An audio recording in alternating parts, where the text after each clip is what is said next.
Well, welcome everyone to Nonprofit Budgeting 101. My name is Nancy Champlin. I use she and her pronouns, and I'm the executive director at Southeast Uplift Neighborhood Coalition.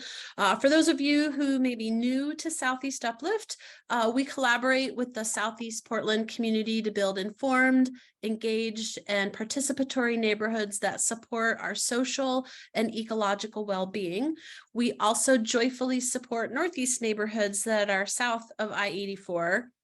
Here at Southeast Uplift, we envision a more resilient future where our communities, where everyone feels and is welcome, interconnected and empowered with the resources to advocate for the change that impacts their lives.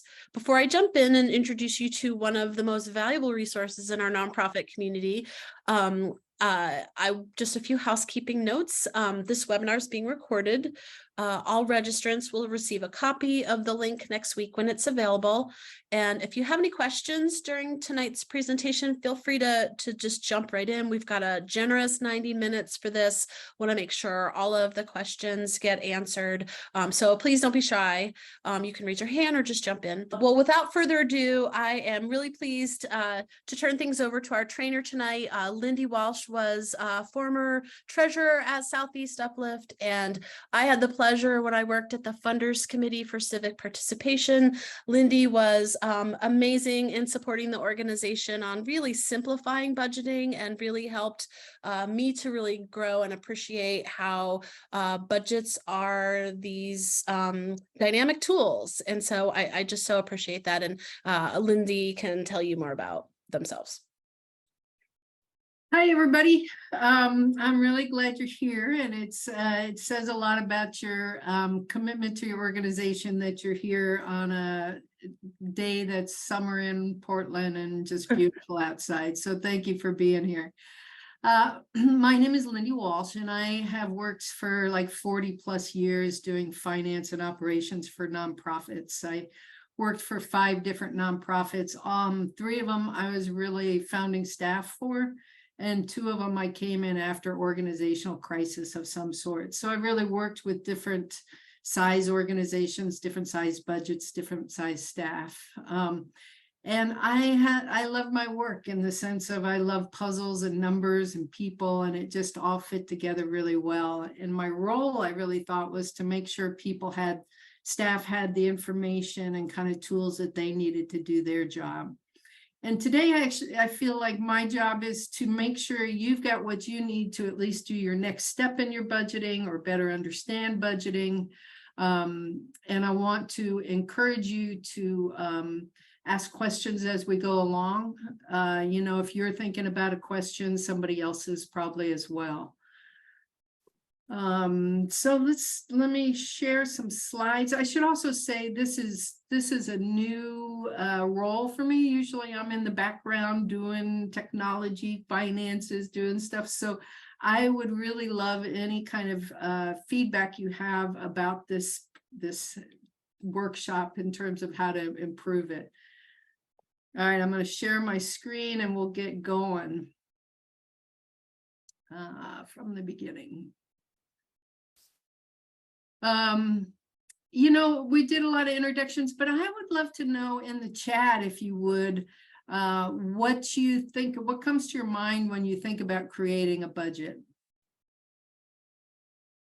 So if you just, the chat is down there. I think we all know how to use chat now, but maybe not.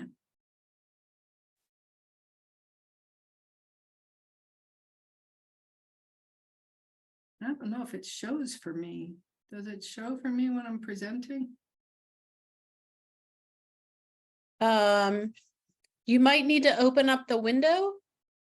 If you go to more and click on those dots and then open it up, it'll open up the side window for the chat. I don't think there's anything in there. Right? We'll just stop sharing for a second. But really, yeah. I would love to know kind of what you think about, when have you created budgets for your group?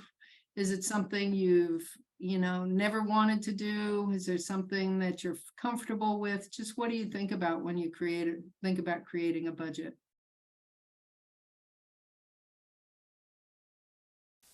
That's great. So I'm seeing What is the nonprofit organization trying to accomplish? How do the aspired to actions cost? How much do they cost? What? Someone else writes, when I think of budgeting, I think organizing organizational assets. Mhm. That's great. So hopefully by the end of this time together, the things that we're going to go through and that you'll understand better is, why budgeting is crucial, the different kinds of budgets you might be apt to do. And then the budgeting template, which is probably the kind of structure to your budget, which is probably the most important piece, one of the most important pieces in developing your budget, your budgeting team, and then how to use the budget throughout the year to compare it to your financial statement. And you're right in terms of I really feel like oops, why is it? There we go. The budget is a roadmap for how you are going to achieve your goals. It lets you know if you've got enough money to get there. And the process itself is it unites your group, it unites people and aligns them to your mission. It's an inclusive process. It empowers the board. I really believe everyone who has a stake in how expenses are made or revenue is raised should be a participant in the process, because it's about organizational values, right? How are you going to spend your money? And so it's important that everybody's on the same page. It provides the insight. Do you have enough money to cover your expenses? Do you need to change your strategies? Do you need to do more fundraising? Do you need to put something off until next year? Or what if you're able to, raise the money? And then it also really helps you around anticipating challenges and measuring success or achievements. My nightmare as a finance director of a nonprofit was those surprise shortfalls. And one of the things with a budget you're able to do is really predict when there might be a problem. So it gives you enough hopefully enough foresight to be able to change course.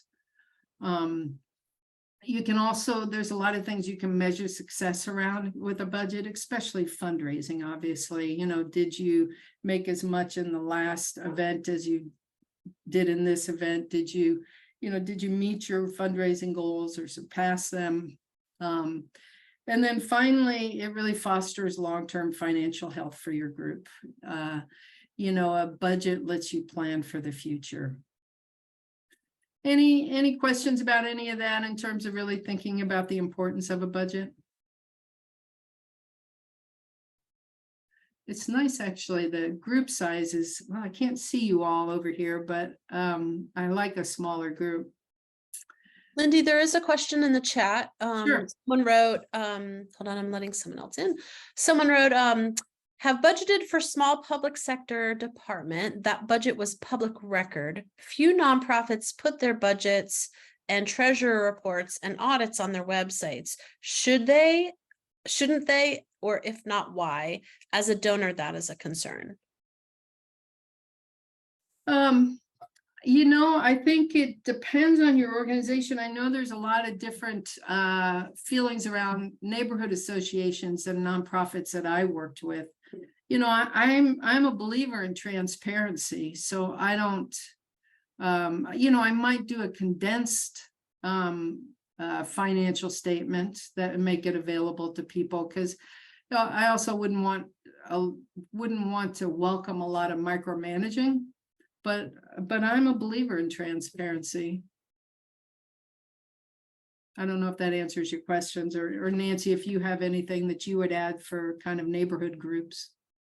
I don't know. I mean, I know some groups that are already nonprofits sometimes put their 990s up on their websites, because 990s are by themselves, it's like the tax return of a nonprofit, and so those are publicly accessible anyway. It just makes it easier if you put it on your website and someone's looking for it. So in that way, And people will put an audit up, you know, Yeah. oftentimes an annual report at the end of the year will have that kind of information. yeah. So the different types of budgets, I'm just going to run through this kind of quickly, but you know, there's a few different kinds, and particularly I wanted to call out fundraising budgets because these are budgets that you might use for a foundation, and sometimes funders want you to use their own format. You really need to do what they ask, you know. So they might have their own format. They may want to know exactly how their money is going to be spent. They might be fine with just seeing a project budget, if they're, or an organizational budget, whatever they're choosing to fund or whatever you're asking for them to fund. And sometimes a budget to a funder can be aspirational, and it gets into a little bit of,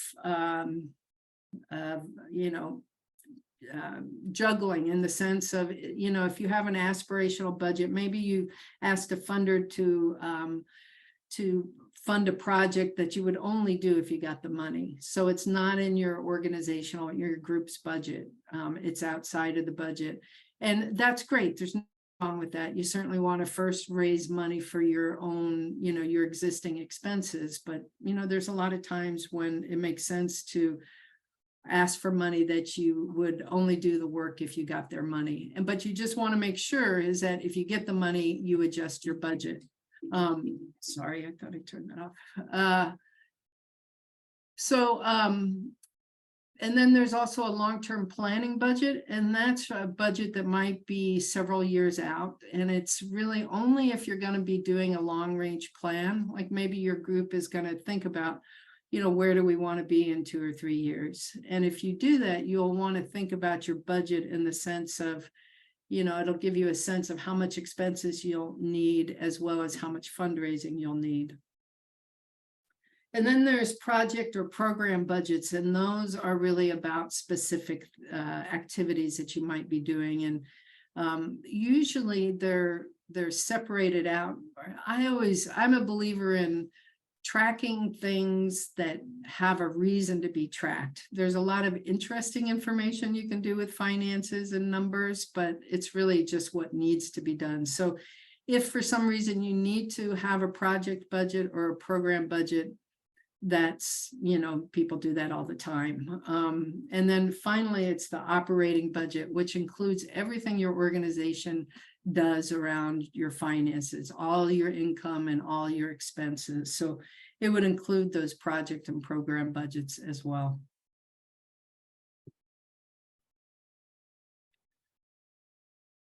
And then our budgeting team, I would, you know, it can easily be the same person does several things here, but it's important to understand who's responsible for what information and what decision making. And I would really recommend it's a team. I don't think one person should be doing the budget. I think it involves several people. And so these roles, what I would just do is talk about the roles, and you all will have a sense of, is the person who's raising the revenue also, you know, have historical information, you know, so how those roles might be combined is really up to your organization. But the person leading the process really needs to have an understanding of budgets and finance. They should know their way around Excel, which is an important tool when you're using numbers. They should be committed to an inclusive process and able to meet the timeline and agree to the budgeting process itself. They should be the person that creates a budgeting template or format that people will use. So they're really the key person. They'll be the one that pulls it all together once they get all the information. And then there's the people or person that's responsible for the revenue projections? Whose job is it to bring in the money? Who's tracking the funding deadlines? And then how does a fundraiser, kind of relate to the budget? One of the things that can happen if you don't have a close connection between the fundraiser and the budget is that they will create budgets for fundraising that may not relate to what you've already agreed to in the budget. Then who's accountable for the expense estimates? So my belief is that who's ever making those expenses need to have their hand in this, because they will often think about things that other people might forget. And they just have a better understanding. They're the ones that really know how those expenses should be made for what, help prioritize that. There's also the reason to have, if you have it, and I realize that not all of you might, but is some historical financial information. It's just nice for comparison. So if you have an event that you do every year, what did it cost and what did you bring in last year? And that will help you create your budget for this year as well as compare it to this year.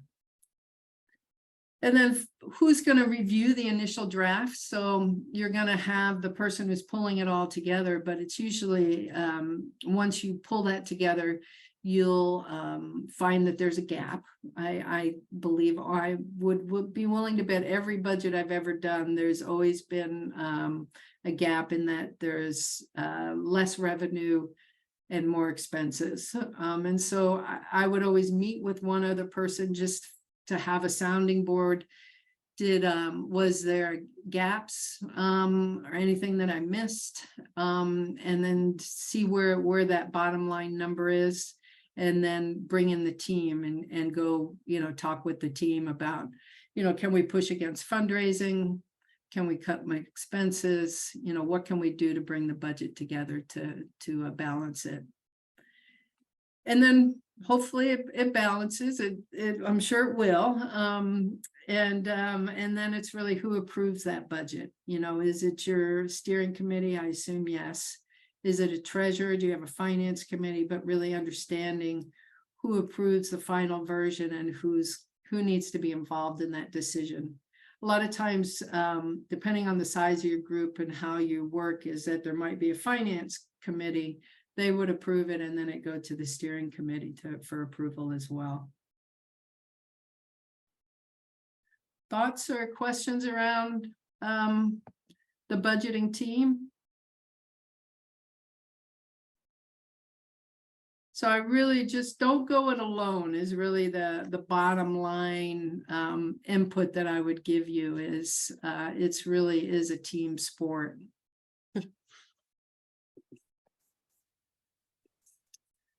I don't know if you guys see that. Let's see if I get there. So information you're going to need. You've got your team together, and now you've got this person who's kind of facilitating this will be thinking about the information that people might need. I'm just a huge believer in having your plan before the budget. They go hand in hand to me. You don't know where you want to go, unless you've got that plan. So it's hard to figure out your expenses without knowing it, how you're going to reach your objectives.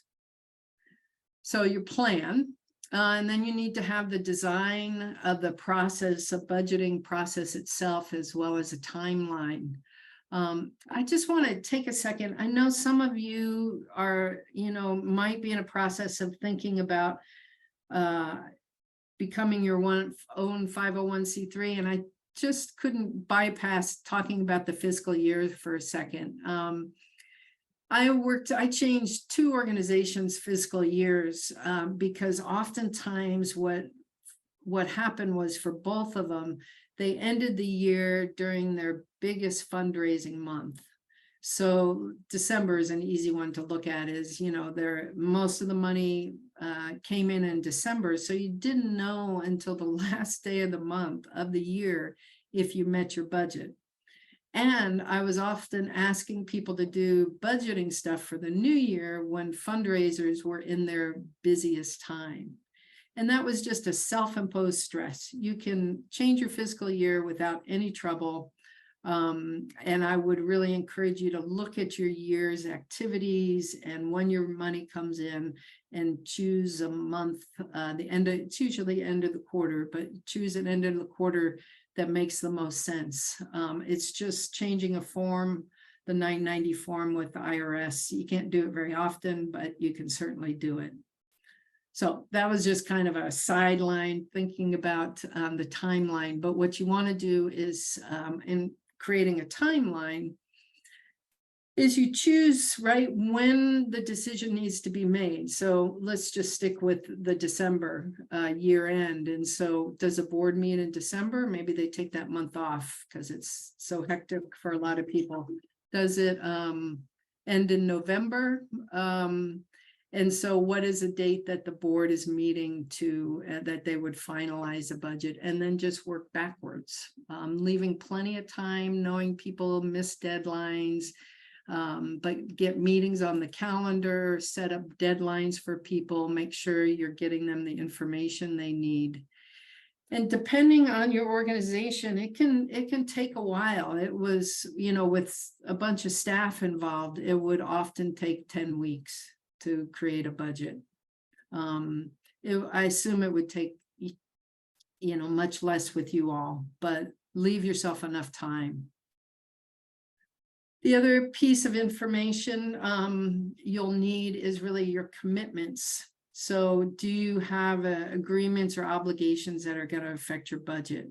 Do you have money that you receive from a funder that you said, we're going to do this event or this project, and you want to make sure those expenses are in the budget? And then again, historical financial information. And it's that historical information, it's not necessarily something that I made public to, it wasn't part of the budget in the sense of giving it to a foundation, but it really helped us look at, okay, we did, this year compared to last year. Hey, Lindy. Yeah. I'm seeing there's a couple of questions in the chat. Good. Let me just read them for you. I'll read both of them and then you can respond. Okay. One is, how do board members select a treasurer or a team? A very small nonprofit might not have the resources to evaluate or the training. Any recommendations there? And then the other question is, what might be a minimum training or skill set for the treasurer? Can it be on the job training, accounting or bookkeeping experience, recommendation? And then there's another question after that, but I'll stop there for that one. Yeah, so I'm self-taught. I was not an accountant. I don't believe you need accountants. They're helpful. I'm not saying you don't, but I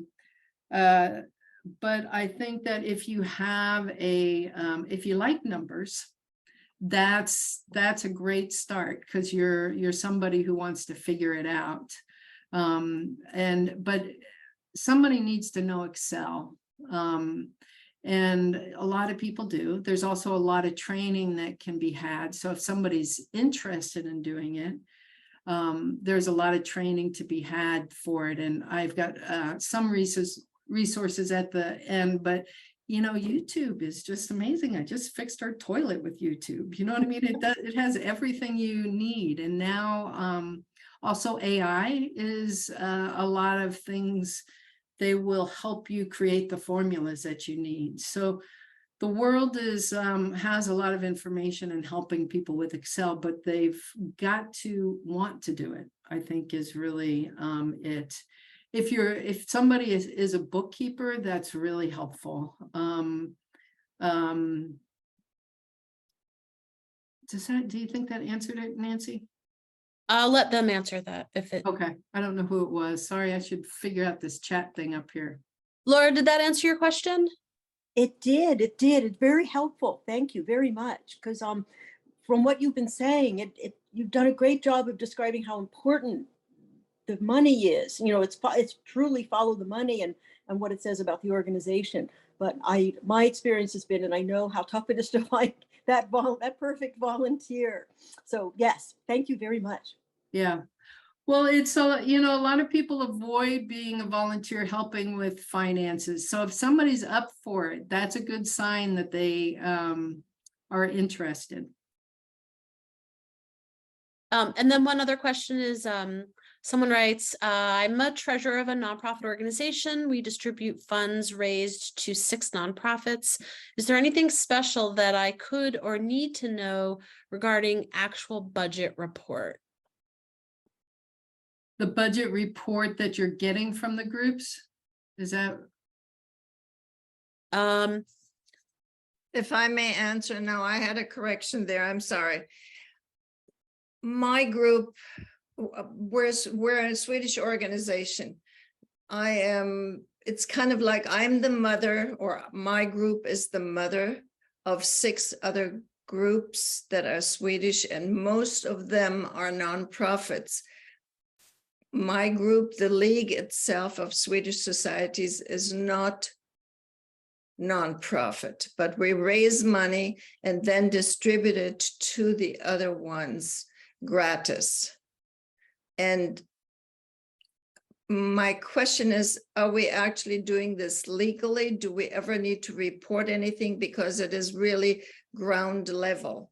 We just had so-called midsummer and we made $2,300, which is of which 1,000 is expenses, and so 1,300 gets distributed among 6 other organizations, and we don't keep anything except a base for our expenses, which is mainly storage and then shopping for the next event, for goods to be sold, to put into cash, to then distribute again. So we are really doing nothing but raising funds for other groups.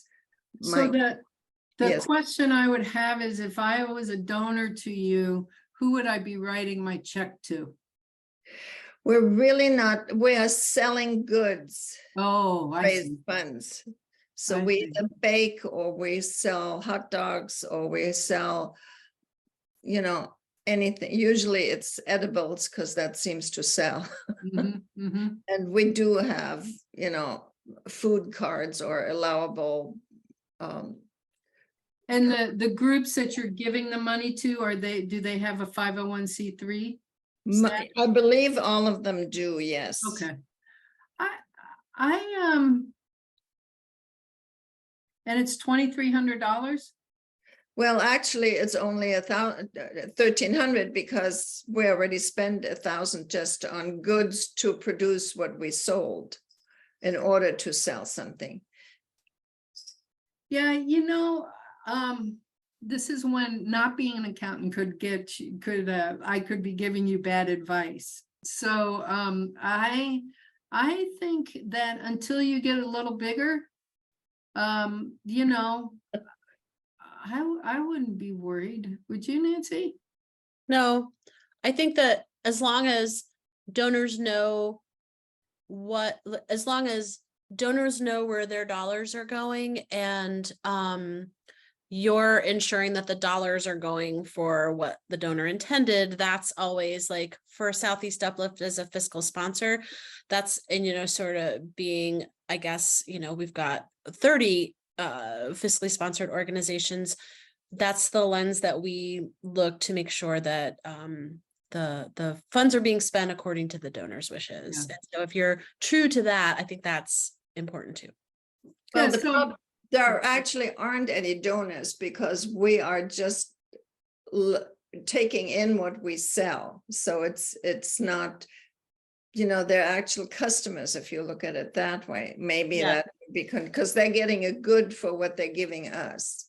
Yeah, I don't think you need to worry about it. I mean, I assume when you're selling it, you're saying, hey, we're an organization that supports these organizations, right? So yeah, we have a little flyer Yeah. there that actually So people can pick up, yeah. You might like, have something about, how much money you raised in past years and how much you gave, or, some transparency around that the money, how much money was raised and how much was given to the groups, so it's just some transparency around that. But I don't think you need to do anything with the IRS or do anything with anybody. Yeah, I guess we're pretty much ground level to where, Yeah, the question will be at some point when you raise enough money, whose bank account is it going to, right? Like I did not a small group, and money for a retreat went to my Venmo account. And, I wouldn't do it again because, the IRS is tracking that kind of stuff in a way that they didn't used to. So at some point, if you got that big, and I would think you might think about that. we do have both the savings and because to belong to our group, they would have to put in, at the time it was, we haven't had any new groups in the area, they would have to put in a certain amount. I believe it was $250. That stays in the savings, and then whatever we need for, expenses during the year, which is storage mainly, that is in a cash account, and it is in our name already. So it's not that it goes to anybody's private account. No. Okay. Usually you need a social security or some kind of tax ID to open a bank account, but it sounds like you guys have worked that out. Oh, I'll have to check that. Yeah, this is only my second or third year, I guess. But when I saw this advertised, I thought it would be nice, because in the past, I don't think anybody has done a budget. And maybe we are really too small to where it isn't worthwhile, but I was interested enough to I'm glad you're here. listen for the rest of it. Yeah, I appreciate it. Thank you. So let's go to so the budgeting template, I just can't stress enough. This is where it all happens. This is the Excel sheet, basically the structure to your budget that is just critical. And the piece that I really want to stress is that the budget template should be aligned to your financial statement. And in fact, I really often, the structure of it should be the line items, the kinds of the categories of expenses. And sometimes the financial report, I'll actually try to get it to print out, line by line, so I can copy and paste, but you might not be able to do that. But the template is also sometimes, you've got your budget template, and then in terms of giving somebody else a template to use, sometimes you need to help people with their thinking about a budget. So for instance, maybe you've got somebody who's involved in the event planning. You may want to break it out. You may not need in your budget to have it broken out, but you may want to break it out for them so they can think through, oh yeah, this event, we're going to need to get a permit for this. The event, at the end of the year will also need a permit, so that you can, they can summarize it, but it lets them do their thinking in Excel in the kind of format that you would support your budgeting format. So the line items, that's your stuff. And we'll look at a budget template in a minute, but that's your items like your rent or your equipment. It's the lines that go across. And then the columns are really, if you've got to track a foundation money, if they've said, I want to know exactly how you've spent our money, then you would have a column for them. If you happen to be a 501c3, you also have to track other things, fundraising, and then kind of management and general expenses. But it sounds like you're all fiscal sponsored.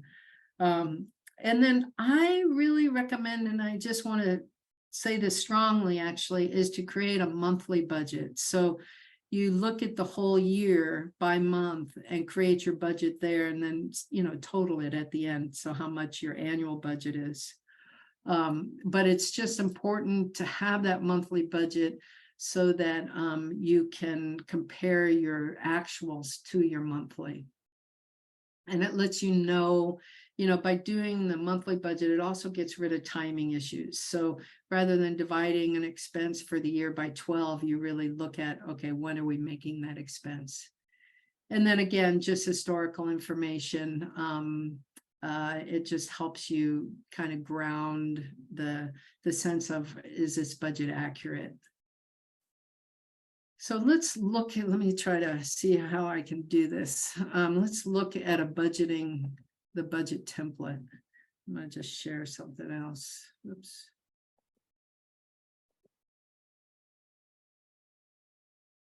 Sorry. Share screen. So here is a budgeting template, and all these resources that we're going to look at will make available to you. And I just created some numbers. I realized it would probably be more helpful if I put in some numbers. And so I looked at the year, looked at, when I thought we would get donations, December, when grant revenue might come in. And really just look at, put in here when it would land. Now, if this was a budget I was doing, I would know what, and it's critical that you do, is know, for instance, with these foundations, is who it is that you're expecting to get money from. And just to talk just a second about grant revenue and major donor is I work with foundations on a grid. Let's say you're applying for 5 different ones or 3 different ones. And you set up a chart that talks about the name of the foundation, what you're going to ask, what you're expecting to get, and then, maybe what it's for or whatever, but then also the probability of your likelihood to get it. And anything less than a 50% probability, I wouldn't budget for. And if you think you're like, let's say it's a $10,000 grant that you're expecting to get, and you think it's a 75% likelihood that you'll get it, I would budget for $7,500. So I would discount it by that probability, if that makes sense. So I would, every number that I would have in the both the grant revenue, especially maybe some of the other items, is I would really make sure I understand where that number came from, and I would have the documentation to it. So going through the same with the others is I would want documentation on the expenses too. So stipends or, whatever it is, who's it for, what's it for, really understanding it. And, you can put information in here, you can put comments and, or just keep it on a separate sheet. But so in this budget, for instance, that's what I did. I went through and I, put in numbers that I thought, we were going to have an event, in December, and also, at the end of the year, whatever it might be, internet, so there's direct expenses. I tend to like to set up the budget where there's personnel, which you may or may not have, and then direct expenses. So expenses that relate to a particular activity you're doing, and then indirect expenses, which really don't relate. You're going to incur whether you do this project or that project, like internet or subscriptions, supplies, those kinds of things. So then I look at, I total them up. So this is then the annual budget, and I bring that over to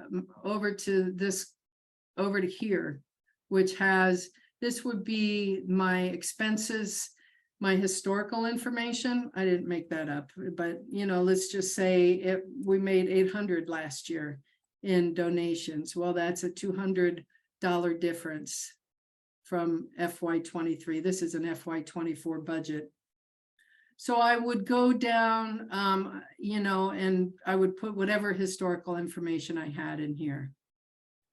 That's kind of, and the notes here is very helpful, talking about, okay, we're going to have a consultant, in January that's going to help with planning. But notes are really important to track. However, it makes sense to do it. Sometimes it's nicer to just put it in a column that says notes. Any questions around the budget format itself? There's also event budget. Let's just, again, it's kind of thinking about how you might help somebody think through their work. And so maybe there are these events that happen. And so I would give them more or less the budget template and let them think about it.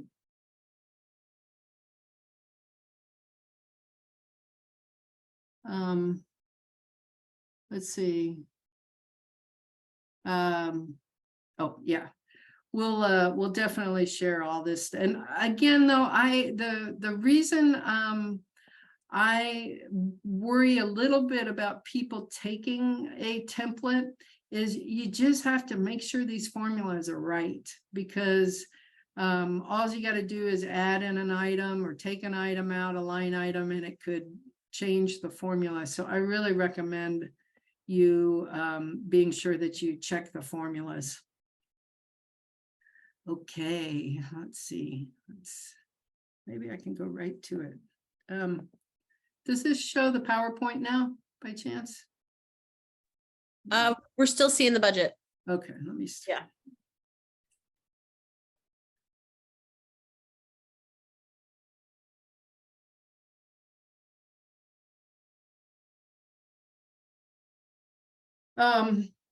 So again, projecting revenue, that's that thing about being conservative in your estimates. It's, my favorite budget is where, at the end of the year where we come in over budget with revenue and under budget with expenses.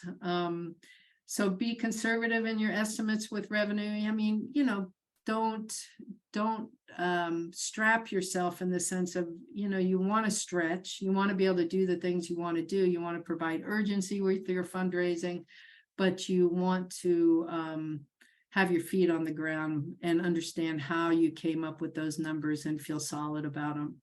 And you want to maintain the notes related to. And then you also want to be sure you estimate when the money's going to come in. So remember, you've got to put it in that month of when the money's going to come in. And one of the things I just want to caution you about is, let's say your fiscal year ends in December and you get, you need to get to meet your budget for the year, you need another $10,000, which you get in November, but it's restricted money. So you have told that foundation you're going to spend it for expenses that are going to happen in February. Well, you can't be using the money that you just received, that $10,000, during November and December when the expenses are in February. So you just need to be aware of restricted money, and it's a little complicated. I'm happy to talk about it, with you all privately, and also your bookkeeper or Southeast Uplift. But that's the only thing, is just if somebody has said, we'll give you money, but only for this. And I would encourage you to, as much as possible, not say, to make it general, in the sense of always your pitch for money should be as general as possible. So even a lot of times, end of the year fundraising, for instance, you can talk about work that you're doing, but then you just, the ask is, help support us in being able to achieve,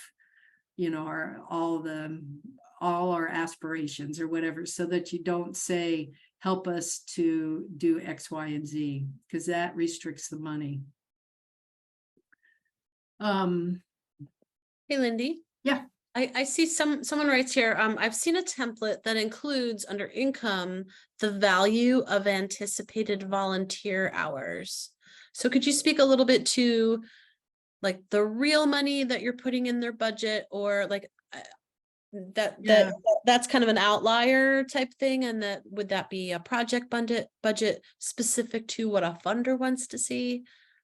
Yeah, sometimes people want to know in kind, which is what volunteer is, but maybe it's also, you're getting a donation from a restaurant. And so that's another in-kind donation, but I think it's fine to track that, and I have, and then at the end of the year, I will put it in, but it's always a net zero, right? Because you have, it doesn't affect your bottom line. So let's take a restaurant, for instance, is that they have given you, you know, all the bagels that you need for this event, and it's a $500 value. Well, you've got a revenue item of a $500 in kind, but then you have a $500 expense for the bagels. So it never, it doesn't impact your bottom line. So with volunteer hours, for instance, if you were to put that as a revenue item, as in kind, you also need to show the expense that that in kind expense of those volunteer hours. So to me, it does never affect the bottom line. And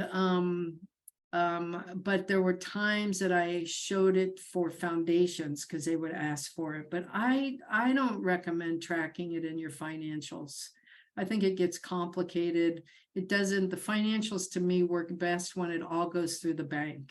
So it's anything, you know, that has gone to your bank account is what I would track in your financial statement. You may want an Excel sheet separate to track some of this stuff so that you can pull it in at the end of the year and be able to say, you know, we had, you know, 500 hours of volunteer time.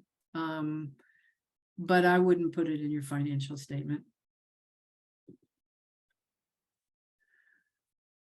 So projecting expenses, again, the people, I just can't stress this enough too, is that the people that are making the expenses are the ones that are best equipped to determine what they are. So they'll be the ones to know which printer to use, you know, or that they need to get a permit to do X, Y, or Z. So bring those people in and make sure they're involved in the budget. I'm going to stay out of staffing and also, but if you have staff, you know, stick around and we can talk about staffing, because usually that's the most expensive piece of any nonprofit expenses if you've got staff. And then again, you know, make sure you're thinking about your budget and your financial statement, and that those line items and those categories are the same. You know, so you know, your planning will help you think through your expenses, thinking about the categories, what kinds of work you're going to do. So really use your planning to support your work. So you've got all the information, you've got everything you need. And now it's time to review the draft budget. So that person that knows Excel is getting the information. They're looking for gaps or overlaps in any of the projections. They are looking at the notes to make sure that, you know, that they might see a gap or an overlap. They're looking at historical information, just making sure that it makes sense. Then they're again looking at those Excel formulas for accuracy. I partly why I stress this so much is it has bitten me a couple of times where I didn't realize there was an error until much later in the process. And then it's like, it could be good news or it could be bad news. It seemed like it was always bad news. So it meant that, you know, we had more of a deficit than I thought. So really right away, even twice, I would check for the accuracy of the formulas. And then I really recommend always including a small surplus. You know, every organization should have some kind of operating reserve, some sort of savings account. So I would put it in your budget, you know, anywhere from 3 to 10%. And then once you've got that in, you're also, your next step is, you know, what is the bottom line? Is it balanced? You know, rarely is it. Usually there's more expenses than there are revenue. And so that's a time when you've got to think about, okay, do I do more fundraising? Is that reasonable? Do I need to cut expenses? Do I need to push back this project? So really coming to balancing it. And that's really when I would talk with another person in the organization to really think through, did I miss anything? Help me look at this. Is something off? Did I miss something? Is it an easy fix? If it's not, then I would bring in the team again and really talk about how best to balance a budget. And if you change anybody's numbers, make sure they know about it, because they'll be operating on what they gave you unless you circle back around. Then with that, you're probably going to have some areas that you want to, closely monitor. Maybe it's fundraising. Maybe there's a big expense you're not sure yet. So you want to identify those places that you want to look at closely.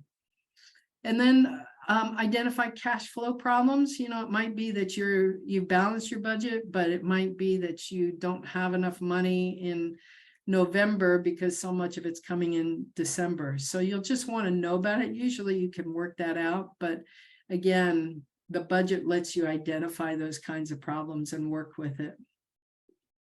Then once all that, you're really ready. Once it's balanced, you're squared away with your team, everybody's on board, then it goes through the approval process. So, whether it's your finance team committee and then your board, but you get that approved and then incorporated once it is incorporated into your financial statement. The big piece, which is to me, other than kind of the planning piece of it and bringing everybody together, it's the monitoring of the budget that's the most useful to me. It's a living document. I promise you, it will change. Sometimes it changed from the time staff agreed to it to the board, but it will change the first month. It just does. That's, life never goes how we expect it. So what you want to do, and the other piece with that though, is when you're monitoring your budget, like I was always amazed, I found that, we would spend more on some items and less on other items, and each of the line items, rarely were the same as what we budgeted, but the bottom line number came in, pretty close to what we had budgeted. And that's because we could see it, we could see, we've spent too much, or we have more money than we thought, so let's spend some more on this, and the monitoring of the budget during the year lets you do that. And how you do that, and we'll look at this in just a second, is by looking at a forecast. So it's really kind of a column in your financial statement that lets you see, that quantifies the changes to your budget. And so you can always look at where you think you'll end the year. And then just remember, you've got to give yourself time. You have to look at the budget in the actuals every month. You have to dedicate the time to it. It needs to be more than just one person. You should talk about it at your steering committee, at a finance committee, with other key volunteers. Again, transparency and teamwork is the best path for a helpful budget. And then really thinking about communicating that, who needs what information, and what type of reports, and then also really to help the people that get glassy-eyed. There's a lot of people that just don't, that get overwhelmed by numbers. And so you can do a dashboard, for instance, and we can look at one that can help kind of bring some graphic look at your finances. And then lastly is thinking about monitoring your budget as a mid-year review. So in the middle of the year, I always did a condensed budgeting process that really let us relook at our numbers, look at the actuals and then the upcoming numbers, and make sure it still all made sense. So that's, why don't we go in and look at this, the monitoring of the budget. Let's change.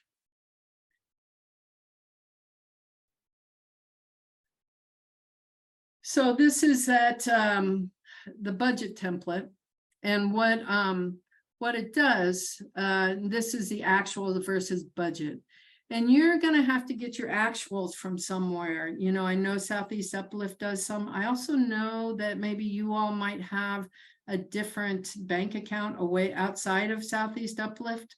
So it could take some work tracking and putting that information together. But I would, for instance, you know, create a new column here and have one for Southeast Uplift and one for my bank account, you know, and then total the different, you know, just a way to be able to pull the information together so that you're looking at your year-to-date actuals. So let's say, you know, your year starts in July, which I think Southeast Uplift does, and it's September. So you want to look at your year-to-date actuals from September back to or July through September. And then you would take your year-to-date budget, and this is a formula because what you're doing is you're going over here and taking your July through September numbers, adding them together, and then putting them in this column. Whoops, over here in the year-to-date budget, right? So let's do an example. So let's say you got $50 and your year-to-date budget for, and we're pretending we're, we're pretending that we're in September. So I'm going to take my July through September numbers, which is nothing. So it's saying right now that I'm $50 over my budget. Does that make sense? And then I would, you know, I would just carry this formula down, you know, and maybe my year-to-date actuals only showed us getting a grant for $2,000. What that does is it lets me know I'm $3,000 under where I expected to be. And that might be fine. Maybe it's coming in October. Maybe it's just a timing issue. And so you don't need to worry about it. Maybe you didn't get a grant and you do need to worry about it and be strategizing, okay, what are we going to do? So that's how I monitor the budget. And then the other thing is this expected changes to the budget. So this is really forecasting your year end. So let's say that you just got word that you know, someone put them in their will and they passed. And you know you're going to get a $10,000 grant donation from someone. Then what you can do is you can put it in here, the change, and you need to put notes so you remember why you put that there. But you had your approved budget of $1,000. You just found out you're going to get this $10,000 gift. That means you're forecasting your year end to be at 11,000. And the advantage to this, I'm going to scroll down to the bottom. Hopefully I'm not losing you here. Is that it's going to show that right now, if you don't make any other changes, you're going to come in, your net income will be $12,000 rather than $2,000.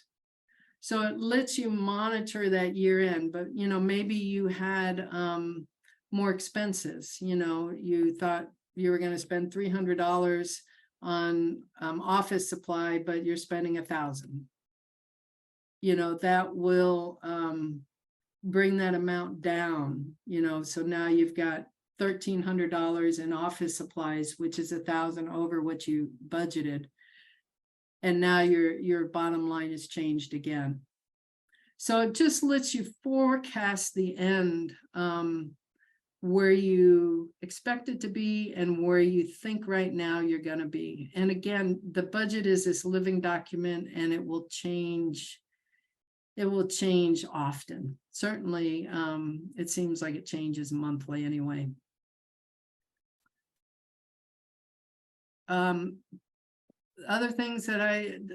items that I wanted to show you is this dashboard. That was one thing. So, you know, this is to be used for when people get glossy-eyed and just help people understand your finances without looking at the numbers as much. And so a financial dashboard, these categories here will be whatever makes sense for you, where you want your group to be looking at. And then the first part is really a stoplight. So, green means you don't need to worry about it. Yellow, of course, is caution. And then red is something that needs to take action now. I don't know if you see that. We can see Okay, that. there we go. Okay. And then, so that's what I do for the items that I really want, that I think of as the key pieces of the budget and financial statement. And I update this every month. Sometimes I, involve other staff in it. I'll assign different pieces to them. And then include it with the financial statement each month. And then there's oftentimes I'll do graphs, and it depends on what makes sense for your team. Do you want to be looking at foundation money? What do you have those places that you're worried about that you want to make sure everybody's monitoring closely? Do you want people to, whatever it might be, this is a time when each team, each group probably has story they want to bring out. I also will send this out to you. This is kind of, I hope this is something I put together. So hopefully it's thought through well, but it's really when you're sitting down to do your budget, it should be all the things that we've talked about. Your budgeting to-do list, defining the process, sorting out what information you need, really developing the budget and then monitoring it and revising it. So thinking through those steps. So hopefully this will be helpful for you. Let me go back to then this is just, I put some together to help me think through, to be quite honest, but really just thinking about an overview of budgeting process. Be realistic. It's a team effort. It's a living document, and make sure you monitor it and communicate to your team about it. I'm going to go back to those other resources so that you can see them. And they were just some things that I found on the internet that I thought were helpful. But again, we'll send all these out. Lindy, there was another question in Yeah. the chat. Could you talk about fiscal responsibility as a volunteer treasurer? Well, the first thing you should do is do the best you can. The second thing is, remember, it's a team sport, so you should, the best way to monitor risk, which we'll talk about actually tomorrow, is one of the best ways is really to have a division of duties and have more people involved in it. So it's not only as a way to prevent fraud, but really it's about, getting more people involved, getting more people invested, and getting more eyes on it. So I can send you, one of the things that I thought was helpful on around being a treasurer for a group is the state of Oregon, or the charitable department, put together this little pamphlet that I used to give out to treasurers every time we had one. But you can I'd make sure you had a job description for the treasurers so that they're clear what they're agreeing to, and they know how they fit within the organization and the board. I think that's important, and to make sure they have the support they need. So whether it be the training or the support from the team, and so yeah, I think that's what I have to say. But I would develop a job description. I think that would be the most helpful thing.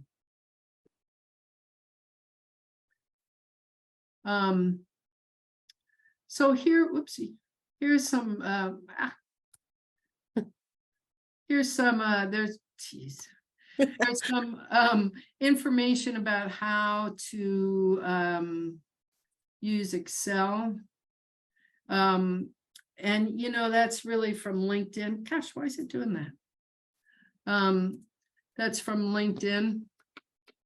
But again, I found more help on YouTube than I would have ever. I have no idea why it's doing that.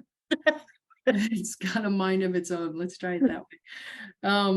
And then there's a pamphlet about budgeting on small nonprofits. To be honest, I didn't read it, so I really hope it follows what I've advised, but I think it does when I glanced at it. And then the Wallace Foundation has a nonprofit toolkit that I found on the internet that was useful. But, you know, the internet just has a lot of information. And the other thing that we'll talk about a little bit tomorrow, but you know, Southeast Uplift is, you know, a great ally for all of you. So if you have a question, I haven't a doubt that they would try to help you answer it. So they're another place to go to. I'm retired now, but I'm really happy in the next, between now and we're headed to the 4th of July this weekend. But if there's something I can help you with in the next week or something, in the next couple of weeks, you know, reach out to me. I'm happy to answer any questions if you walk away saying, oh, I wish I would have asked. And Lindy, do you want to share what the topic is for tomorrow's training? Yeah, tomorrow is Finance 101. So for physically sponsored groups. So it's really talking about the things that you need to have in place, talks about risk management. We go into budgeting and tracking your financial statement, but not in as much detail. Does that sound right, Nancy? Did I miss something? That does sound right. And I'm going to put, if anyone is interested in registering, I'm going to drop in the chat the link to the Zoom registration right now. Do people have any questions that you haven't answered?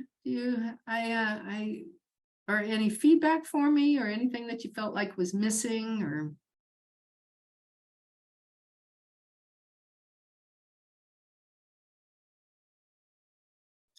You're very welcome, Laura. Can you see our glazed over eyes? Thank you. Thank you very much, Lindy. Thank you. Appreciate it. Sure. Yeah, you bet. Very Mary. interesting. Now, will this all, including your graphs, will they all be online? Yeah, so this recording will be online. We've loaded up our YouTube channel with all of the trainings. And so, but we'll also, we'll make sure to directly email you the slide deck from this presentation, which so that those links are, you know, you can click right on the links of those resources. And I think, Lindy, what we'll probably want to do is maybe when we load the video onto YouTube, we should probably put your slide deck on our website and then put a link in the comments or something to it so people can access that stuff. And you know, those links that we should talk, because those links didn't always work when they were in PowerPoint. So I just want to make sure they do. Okay. I may have done them. Lindsay just dropped the YouTube channel thing there. And Stephanie, if I can be of help when you start this budgeting thing, you let me know. Thank you. I'm terrified, but we've never had a budget, but we're going to have one. Yeah, well, Strategic it's plan and budget together. that's great. You will. I think you'll feel amazing. I love planning. Just you know, when you sit down, it's like all the possibilities are there. So you can really think it through, and then the budget just supports that. Well, this has been a reassuring presentation, so thank you very much. Yeah, you're very welcome. I've written down your email. Okay, good. I'm happy to help. Thank you. You know, I would really recommend you all to look at some of the other trainings. I know they put the training playlist up here, but you know, there was a lot of good information that Southeast Uplift is putting together for groups. So I think it's really worthwhile. Mhm. And David Atkins, which is, you know, talking a lot about bylaws and 501c3 stuff, he's my hero. So, you know, I just love David. He's able to take information that is really complicated and make me understand it anyway, help me to understand it. Well, for me, Lindy, you do that with budgets. You know, it was as I started to grow in my professional journey, you know, it was always budgets were sort of terrifying to me. So Stephanie, you're not alone in that. But you know, I I think Good to that know. if there's anything that I take away that is just really reassuring, is just that they are dynamic. They're going to change. You set out, and as long as you're following and tracking, you know, then you're going to be okay. And you know, I find it's tremendously helpful for me at Southeast Uplift to have that notes section, because we can have a line item for, say, professional services, and know that we're going to have, you know, several different consultants on X, Y, and Z.